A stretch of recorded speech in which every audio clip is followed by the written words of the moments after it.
It is the spring of 1990. I am 19 years old and I'm working as an intern in a child oncology ward in a hospital. And my very first patient is Jules, a 4-year-old boy suffering from leukemia. And from the moment I meet him, my heart opens. He's bright, he's funny, he's full of life, yet he's very sick. And it strikes me to realize that he seems so carefree. While everybody around him is full of worry about his future, this does not seem to be the case for him. Of course, there's fear in him, but his fear seems to be so efficient. It only arises in the moments when there's actual danger, like when the doctor comes in to draw his blood. And I realized that somewhere along the way, we as grown-ups have lost that ability to simply trust in life. And I also realized that my mom was always right when she told me we suffer more from our own imagination than we do from reality.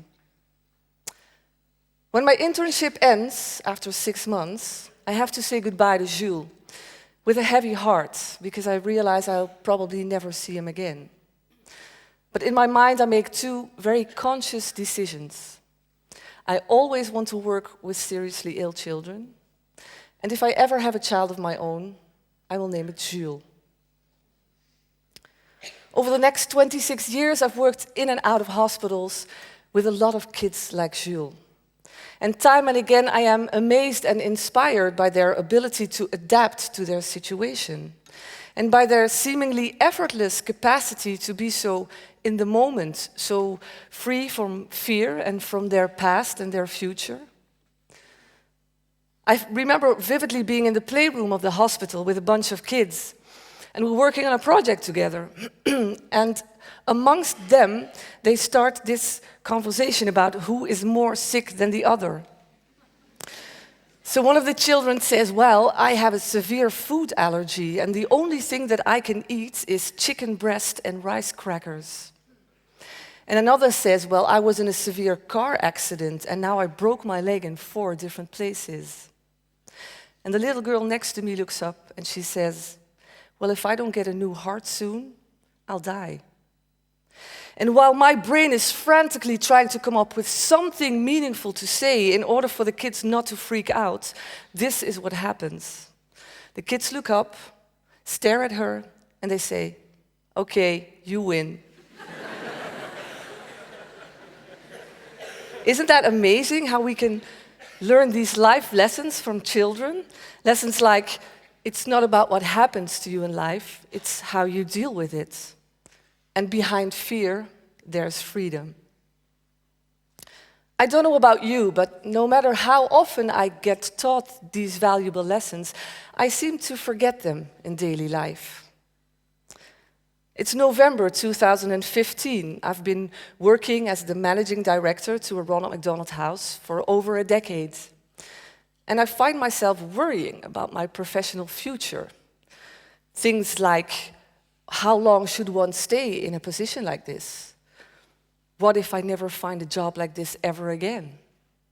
And while my head is really busy with this not so meaningful thoughts, my youngest daughter comes up to me and she asks me one life-changing question. She says, Mom, why is my name Jules? So I tell her about this little boy that I once met that was such an inspiration to me. And she says, do you think he's still alive? And I say to her, sweetie, I really don't think so. You know, way back then, children didn't survive cancer all that often. And he was really very sick. But you know what? Let's Google him. So we sit behind the computer, I press in his name, and the very first picture that pops up completely takes my breath away. Because what I see is without any doubt that same boy, now a 30-year-old guy. So I decide to drop him a line, and I ask him, are you the Jules van Rijn that was in hospital in 1990? And he responds and he says, yes, I am, but who are you? So I tell him that I get that he doesn't remember me. He was so young and it was so long ago. But I just want to share with him that I'm inspired by working with him and that changed my life forever. And then I get an email from his mom. And she writes, Margo, I do remember who you are. You were very young at that time, but you were so inspired to work with our son. And I want to thank you for that. And I am overwhelmed with gratitude when I realize that even at such a young age, I was able to make a difference in somebody else's life, however small it was. But that's not the end of this story. A few months later, I get an email from Jules. And he writes to me, what you don't know about me is that I became an actor. And I have recently written a play about my life and my being sick as a child. It is called Boys Don't Cry, and I really want you to come see it. It's the spring of 2016 when I enter a theater in Amsterdam. The stage is dark. In the back there's a huge picture of Jules as a 4-year-old boy in hospital. And in front of that picture there's Jules, his back towards me. And when the lights go on and he turns around, I tear up when I see what a beautiful and inspired young man my first patient has become. And when the play is over, the director comes up and she invites the audience to ask questions. And I decide to stand in the back of the audience because I want to linger in this moment of finally meeting Jules after all those years. And then the director says, we only have time for one more question. And then I see her gazing to something behind me. And I turn around only to see my daughter Jules with her hand up in the air. And the director looks at her and she says, I think I know who you are. Is your name Jules? And Jules says, yes. And the director says, could you please come forward and share your story?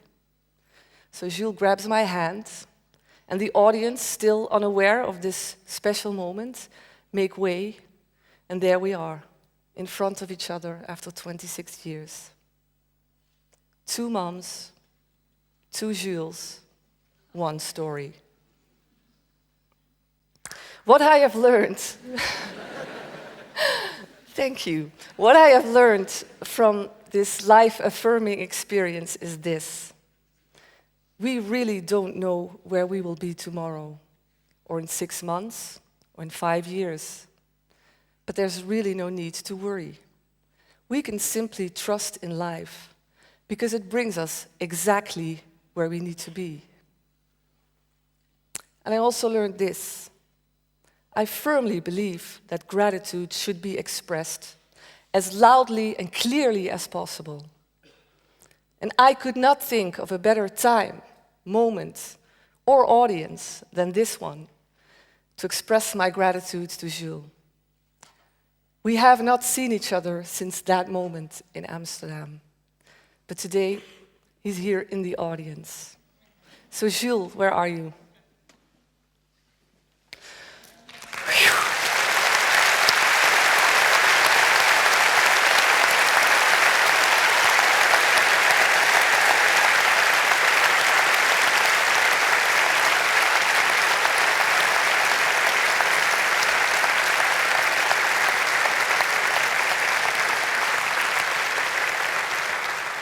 Dear Jules, this amazing story of ours has already brought us so much. And look at where we are. I cannot believe that this is what happened to us.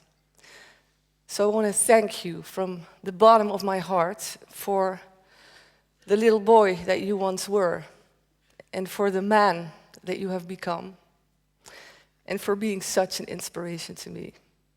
Please join me on stage.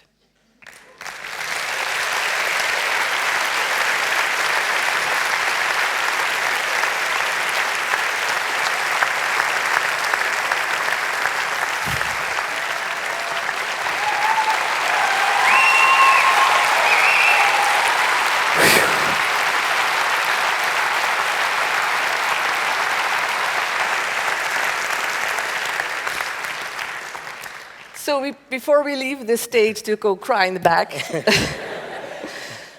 we would like to leave you with one last idea worth spreading. If you take anything from our story, then please let it be this. When you go home tonight, ask yourself one question. Who is your Jules?